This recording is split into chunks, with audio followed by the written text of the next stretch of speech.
Dobar dan, gljivoljupci. Eto mene. Gde bi drugi šum bio nego u šumi, radni zadaci se izvršavaju. A usput našli ste da vam prikažem jednu stvar. Ganoderma lucidum. Evo, panj. Čisto vidite veličinu. Nažalost, ja sam zakasnio za neku berbu. Ovo što pišti šugavi telefon tvrdi da nema mrežu. Ja mu kažem u redu, neću rodnik rumunski, on je uporan. Evo ga. Međutim, zakasnio sam za berbu, kažem sve su stara podasna tela. Pazi sad ovo. Pazite vi ove boje. Zašto stara? Buđavo. Obratite pažnju.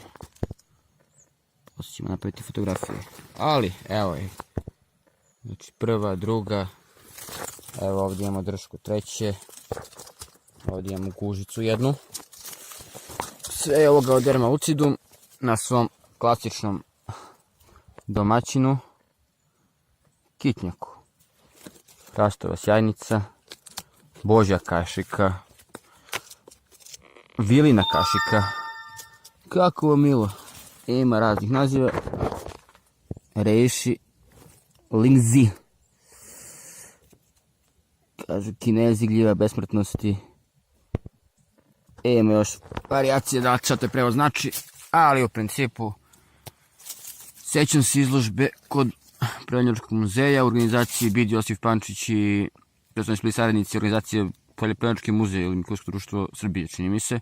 Sam siguran, nije bitno. Imali smo ovo na stolu, malo smo se izvezali, pa smo, pazite ovu situaciju. Pazite kako je ovo proraslo.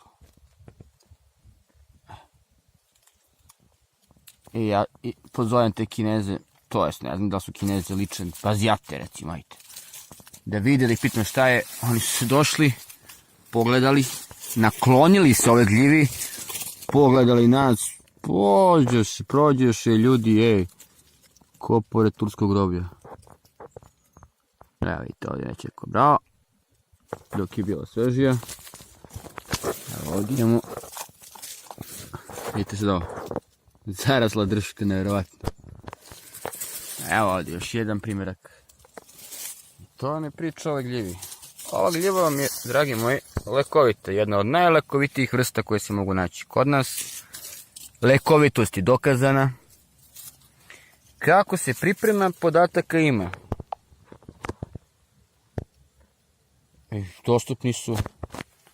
Vjerojatno ću ja podeliti već neki napisano od ljudi koji se već time bave. Šta je poenta s lekovitošću ove gljive? Prvo pitanje, zašto lekovite? Pitanje, prvi pogled vam deluje, a kako, pa mora odmah se znate zašto ovo. Diže imunni sistem, ljudi. Ako pojačava imunni sistem, znači sve bolesti vezane problematično za to. Ali, šta je poenta? Kako je rekao profesor Mata Vuljin na predavanju koje sam skoro slušao, u taj deo biohemijski se ja inače slabo razumijem. Beta-glukani, valjda to je glavna fora tamo s time. Sad ti beta-glukani su kao vezani i onda treba naći način kako da se oslobode da ih možemo usvojiti. Kao što vidite, gljive drvenaste. Da se razumijemo, ovo su stari primjerci, imate na stranici, lepo da vidite mlade primjerke koji se mogu brati. Šta je fora sa beta-glukanima? Vezani su, treba ih, kako da ih telo usvoji. Onda nešto se ekstrakuje vodom, to je kuvanjem čaja, nešto i rakijom, postoji rakija ganodermovača. Preporučujem ako budete u prilici, ja sam relativno skoro bio u prilici da probam kvalitetnu ganodermovaču i mogu vam reći da sam bio jako zadovoljan. Tako, znači ovo nije, kako da vam kažem sad to. Jeste lekovite, nije lek. Nijedna garancija nema da ako koristite ovu gljivu, sad će da se izlečite od čega god da bolete. Znači nije taj fazon.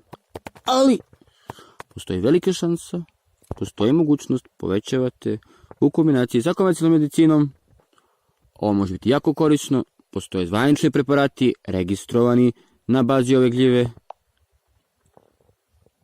Šta ja da vam kažem? To je to. Krajski jedinica đerdap, nastavni pak štrbačko korito. Pan kitnjaka, ko zna koliko star, ti panjevi su. On kad se poseče traje dugo. Pomlatka kitnjaka ima, on kao biće. Nije mrtav. Kako nije ovo? Pa nije bre rođaci, njegov delovi korena, vrate, su izbili, vrate, izbojke i kreći će izdenački hrast oko njega, tačno na ovom lokitetu.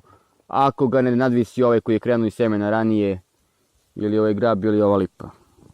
Tako da, genetski DNK njegov mrtav nije, baš njegov, potpuno njegov i dalje živi, makar smo je stavilo posečeno davno. Ukratko to, da ne šerim priču, 5 minuta 50 sekundi Ganoderma lucidum, samo da snimam još jednu cijelu situaciju. Evo, pogledam ove. Ova.